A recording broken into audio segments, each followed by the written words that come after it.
¿Qué tal, amigos? Nosotros somos estudiantes de Derecho, primer semestre de la Universidad del Cauca. A continuación, les vamos a presentar los integrantes de nuestro grupo. Juliet Carabalí, Angélica Osorio, Lizeth Gómez Mina, Víctor Hugo Mina, Oxmani Campo y quien les habla, Zulay Gómez. A continuación, ustedes podrán observar un video donde explicamos cómo era el matrimonio en Roma y cómo es actualmente en Colombia.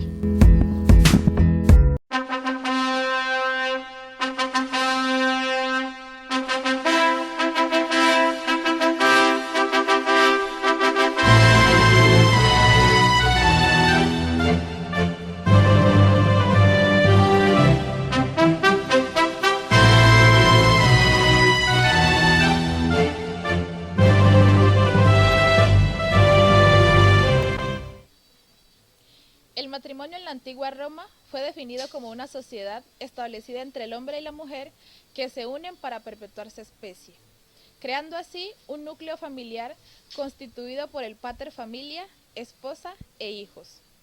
Esta sociedad se basa en un convenio de mutuo socorro que establecen voluntariamente para sobrellevar el peso de la vida según está establecido en el Digesto Modestino. Es un contrato solemne que podía celebrarse únicamente entre un hombre y una mujer y se expresaba frente a la autoridad competente.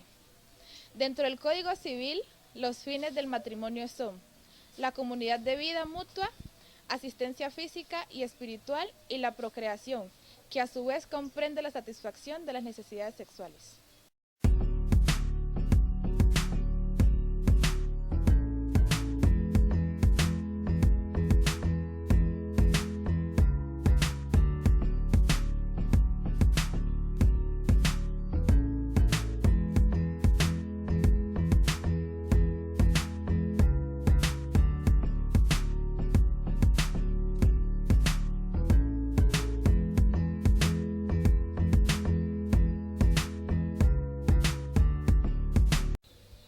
A continuación vamos a mirar las formas y clases del matrimonio en la antigua Roma y ahora en Colombia.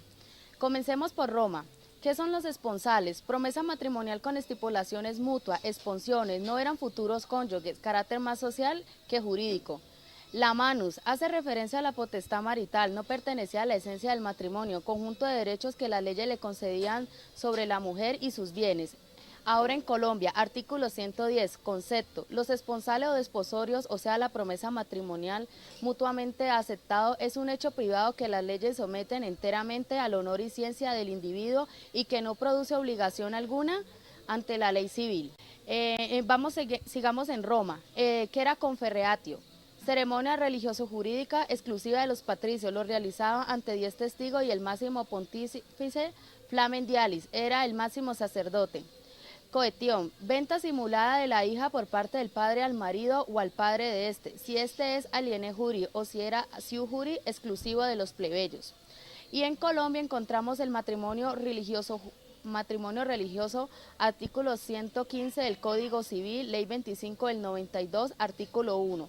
Tendrá plenos efectos jurídicos los matrimonios celebrados conforme a los cánones o reglas de cualquier confesión religioso o iglesia que haya suscrito para ello concertado o tratados de derecho internacional o convenio del derecho público interno en el Estado colombiano.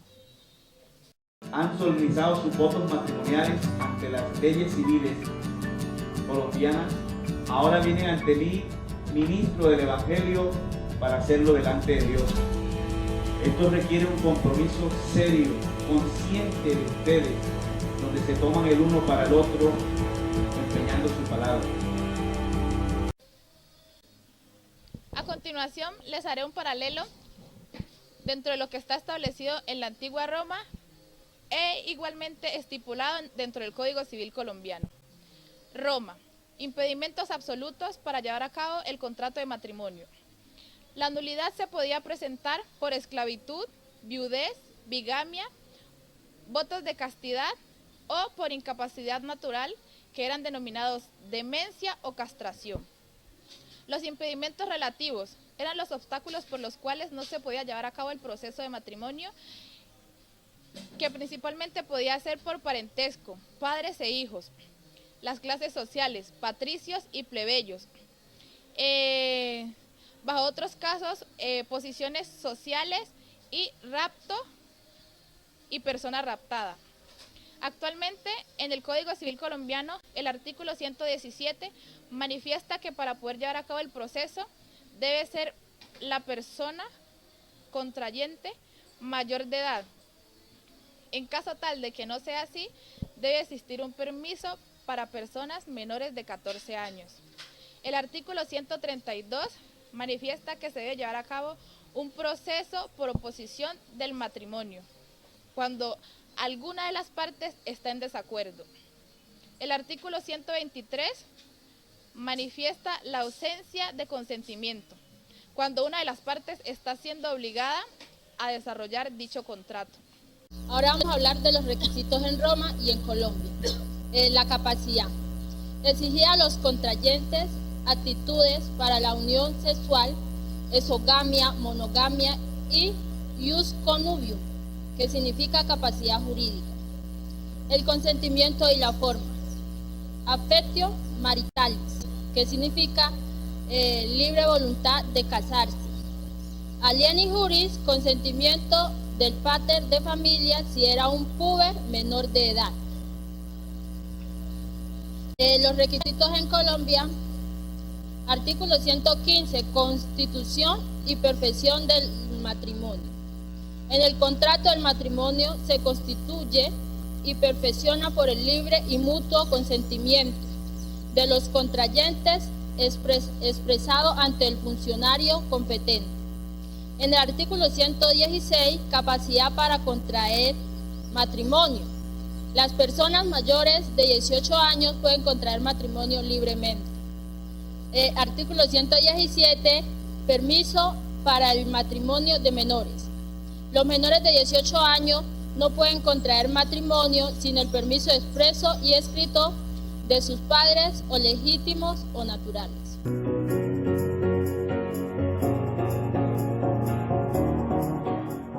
Las obligaciones en Roma estaban constituidos por sin propiedad marital, con potestad marital y la dote.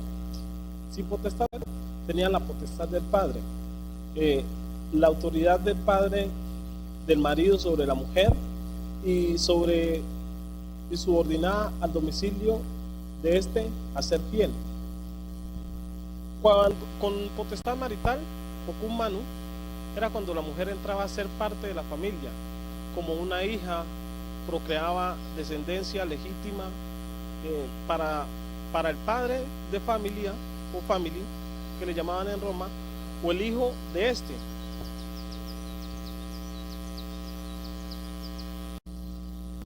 También con potestad marital decíamos que la mujer, a diferencia de sin potestad marital, tomaba el nombre y el culto de su consorte, o sea, de su marido. Y la dote era el régimen de donación de una cantidad determinada que la mujer o un tercero entregaba al marido para el sustento del matrimonio. Esto restituía cuando eso se devolvía al marido, o volvía a ser parte de la mujer, cuando el marido moría o por una disolución. En Colombia tenemos el artículo 176, 177, 178, 180 y 81 de nuestro Código Civil, que nos hablan de las obligaciones y capacidades de los cónyuges. Ahora vamos a hablar de la disolución y el divorcio en Roma y en Colombia. Una de las disoluciones que se podía dar en Roma era por muerte de uno de los contrayentes, se extinguía la relación matrimonial. El captis diminutio máxima o media eran las alteraciones del estatus, caer un cónyuge prisionero, privación del ius connubium, por voluntad del pater familiae, que podía disolver el matrimonio en el momento en que lo consideraran. Si son alieni juris, esto quiere decir si eran familias, pues se disolvía el matrimonio. Por repudio, opera en el matrimonio en el cum manius, ya que en el sine manius existe igualdad entre los cónyuges.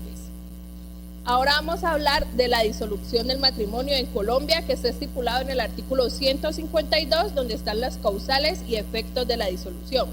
El matrimonio civil se disuelve por la muerte real o presunta de uno de los contrayentes o por divorcio judicialmente decretado. Los efectos civiles de todo matrimonio religioso cesarán por el juez promiscuo de familia.